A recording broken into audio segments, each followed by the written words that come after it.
Hi, ನನ್ನ ಹೆಸರು ಜಯಪುರ ಪೂರ್ಣರಾವ್. ನಾನು ಇಂಟರ್ನ್ಯಾಷನಲ್ ಪ್ಯಾರಾ ಬ್ಯಾಡ್ಮಿಂಟನ್ ಪ್ಲೇಯರ್ನಿ. ನಾನು ಲಾಸ್ಟ್ 3 ಇಯರ್ಸಿಂದ ಇಂಟರ್ನ್ಯಾಷನಲ್ಸಲ್ಲಿ ಕಾಂಪಿಟೇಟ್ ಮಾಡ್ತಾ ಇದ್ದೀನಿ. ನಾನು ಇವಾಗವರೆಗೂ 11 ಇಂಟರ್ನ್ಯಾಷನಲ್ ಮೆಡಲ್ ಗೆದ್ದಿದ್ದೀನಿ. ಅದರಲ್ಲಿ 3 ಗೋಲ್ಡು, 3 ಸಿಲ್ವರ್, 5 ಬ್ರಾಂಜ್ ಇದೆ. ರೀಸೆಂಟಾಗಿ ಆಗಿರೋ 7th ನ್ಯಾಷನಲ್ ಪ್ಯಾರಾ ಬ್ಯಾಡ್ಮಿಂಟನ್ ಚಾಂಪಿಯನ್ಶಿಪ್ಪಲ್ಲಿ ಬ್ರಾಂಜ್ ಮೆಡಲ್ ಗೆದ್ದಿದ್ದೀನಿ. ನನಗೆ 2017 ಬೈಕ್ ಆಕ್ಸಿಡೆಂಟ್ ಆಗಿ ಸ್ಪೈನಲ್ ಕಾರ್ಡ್ ಇಂಜುರಿ ಆಗಿದ್ದೀನಿ. ಆವಾಗಿಂದ ನಾನು ಕಂಪ್ಲೀಟ್ ವೀಲ್ ಚೇರ್ ಯೂಸರ್. ನಾನು 4th ನ್ಯಾಷನಲ್ಸಲ್ಲಿ ಫಸ್ಟ್ ಟೈಮ್ ಕಾಂಪಿಟೇಟ್ ಮಾಡೋಕ್ಕೆ ಹೋಗಿದ್ದೀನಿ ಭುವನೇಶ್ವರಲ್ಲಿ. ಅಲ್ಲಿ ನಾನು ತುಂಬ ಸೀನಿಯರ್ ಪ್ಲೇಯರ್ಸನ್ನು ನೋಡಿ ನನಗೆ ಸಖತ್ ಇನ್ಸ್ಪೈರ್ ಆಗಿ ನಾನು ಅವ್ರ ಥರ ಗೇಮ್ ಆಡಬೇಕು ಅಂತ ಡಿಸೈಡ್ ಆಗಿ ಮೋಟಿವೇಟ್ ಆಗಿ ನಾನು ಬ್ಯಾಡ್ಮಿಂಟನ್ ಸ್ಟಾರ್ಟ್ ಮಾಡಿದ್ದೀನಿ. ಲಾಸ್ಟ್ 3 ಇಯರ್ಸಿಂದ ನಾನು ಪ್ರೊಫೆಷ್ನಲಾಗಿ ಬ್ಯಾಡ್ಮಿಂಟನ್ ಪ್ರಾಕ್ಟೀಸ್ ಮಾಡ್ತಿದ್ದೀನಿ. ಸೊ ಸ್ಪೈನಲ್ ಕಾರ್ಡ್ ಇಂಜುರಿ ಅಂದಮೇಲೆ ತುಂಬ ಇಶ್ಯೂಸ್ ಫೇಸ್ ಮಾಡಬೇಕಾಗತ್ತೆ. Bladder, bowel management, next spine injury ಆದಮೇಲೆ ತುಂಬ ಬೆಡ್ ಸೋರ್ಸು, ತುಂಬ ಪ್ರಾಬ್ಲಮ್ಸ್ ಬರ್ತಾ ಇರುತ್ತೆ. ಸೊ ಅವನ್ನೆಲ್ಲ ಫೇಸ್ ಮಾಡಿಕೊಂಡು ಮುಂದೆ ಬರಬೇಕನ್ನೋದು ಅದೂ ಒಂದು ದೊಡ್ಡ ಚಾಲೆಂಜ್ ಆಗಿರುತ್ತೆ ಸ್ಪೈನಲ್ ಕಾರ್ಡ್ ಇಂಜುರಿ ಅವ್ರಿಗೆಲ್ಲನೂ. ಅದಾದಮೇಲೆ ನಮಗೆ ಬ್ಯಾಡ್ಮಿಂಟನ್ ಸ್ಟಾರ್ಟ್ ಮಾಡಿದ್ಮೇಲೆ ಇನ್ನೂ ಫೈನಾನ್ಷಿಯಲಿ ಸಖತ್ ಸ್ಟೇಬಲ್ ಇರ್ತಿರಲಿಲ್ಲ. ಆವಾಗಲೂ ಫೈನಾನ್ಷಿಯಲಿ ಪ್ರಾಬ್ಲಮ್ ಇರ್ತಿತ್ತು.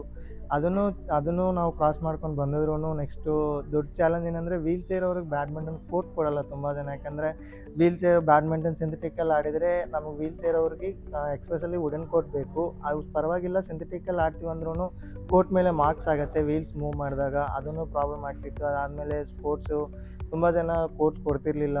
ಇವೆಲ್ಲ ಫೇಸ್ ಮಾಡಿ ತುಂಬ ಹಂಗೆ ಟ್ರೈ ಮಾಡ್ತಾ ಎಲ್ಲೂ ಸ್ಟಾಪ್ ಆಗಲಿಲ್ಲ.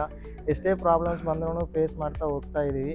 ಹಂಗೆ ಹೋಗ್ತಾ ಫೈನಲಿ ಒಂದು ಸೊಲ್ಯೂಷನ್ ಸಿಕ್ತು. ಎಲ್ಲೋ ನಾವು ಈ ಥರ ನಮ್ಮ ಗೋಲು, ನಮ್ಮ ಮೋಟಿವೇಶನ್ ನಾವು ಅವ್ರಿಗೆ ಹೇಳಿದಾಗ, ನಾವು ಈ ಥರ ಇಂಡಿಯಾಗೆ ರೆಪ್ರೆಸೆಂಟ್ ಮಾಡ್ಬೇಕು ಸರ್, ನಾವು ಈ ಥರ ಗೋಲ್ನ ಇಟ್ಕೊಂಡಿದ್ವಿ, ನಾವು ಒಲಿಂಪಿಕ್ಸ್ ಆಡಬೇಕು ಅನ್ನೋದೇ ನಮಗೆ ದೊಡ್ಡ ಮೋಟಿವೇಶನ್ ಅಂತ ಹೇಳಿದಾಗ ತುಂಬ ಜನ ಕನ್ವಿನ್ಸ್ ಆಗಿ ನಮಗೆ ಕೊಟ್ಟು ಅಲ್ಲಿಂದ ನಾವು ಬ್ಯಾಡ್ಮಿಂಟನ್ ಪ್ರಾಕ್ಟೀಸ್ ಮಾಡಿ ನಮ್ಮ ಸೆಲ್ಫಿಂದ ನಾವು ಪ್ರೂವ್ ಮಾಡ್ತಾ ಸೊ ಅವ್ರಿಗೆ ಮೆಡಲ್ಸ್ ಎಲ್ಲ ತೋರಿಸಿದಾಗ ಅವರು ತುಂಬ ಅಪ್ರಿಷಿಯೇಟ್ ಮಾಡಿದರು. ನಾನು ರೆಹಮೋಕ್ ಪರಿಚಯ ಆಗಿದ್ದು ನಮಗೆ ಸ್ಪೋರ್ಟ್ಸ್ ವೀಲ್ ಚೇರ್ ರಿಕ್ವೈರ್ಮೆಂಟ್ ಇತ್ತು. ಆವಾಗ ನಮಗೆ Naveen sir, wheel chair specialist ಅಂದರೆ ನವೀನ್ ಸರ್ನ ಕಾಂಟ್ಯಾಕ್ಟ್ ಆಗಿದ್ದೀವಿ.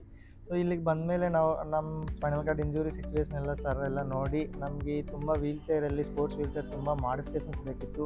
ಸೊ ಅವೆಲ್ಲ ನಮ್ಮನ್ನು ನೋಡಿ ನಮಗೆ ಈ ಥರ ಬೇಕು ಎಲ್ಲ ನೋಡಿ ಕುಷನ್ಸು, ಬ್ಯಾಕ್ ರೆಸ್ಟು ಎಲ್ಲ ನೀಟಾಗಿ ನಮಗೆ ಈ ಥರ ಮಾಡಿಫಿಕೇಷನ್ ಬೇಕು ಅವೆಲ್ಲ ಫುಲ್ಫಿಲ್ ಮಾಡಿ ಕೊಟ್ಟಿದ್ರು ಸರ್.